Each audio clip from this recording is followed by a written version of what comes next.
So a meditation student was in touch recently with a question that I think is super relatable for all of us.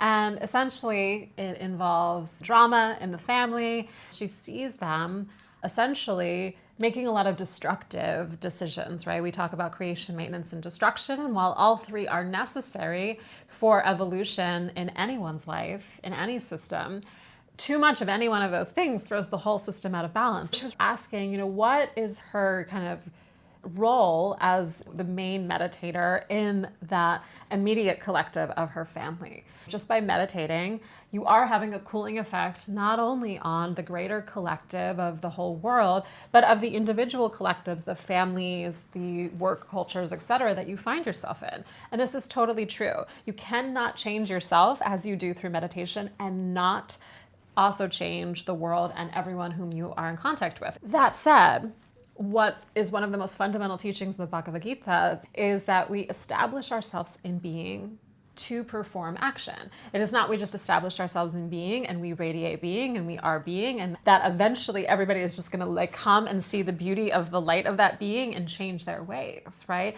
That there is a moment in time at which that beingness can be directly applied. But the question comes down to, are we as meditators, as the ones with that being or that expanded awareness that can be applied for something more creative and progressive versus destructive in those situations of conflict? Are we in touch enough with our fine level feeling to be able to discern what is a dharmic intervening and what is an adharmic interfering? Right? And that is not always an easy thing. And sometimes we are going to have the best intentions, and yet we might end up finding that we're interfering. Now, why would that be?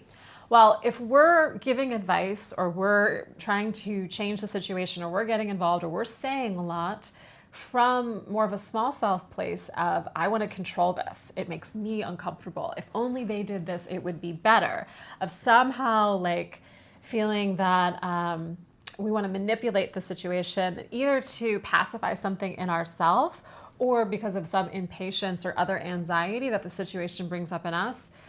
Well, it's pretty safe to say that that's adharmic, right? That in those situations, when you notice that coming up, can you let that go? And then trusting that that will have an impact. And then you wait for the worthy inquiry. You wait for someone to ask you for advice or to ask for a suggestion.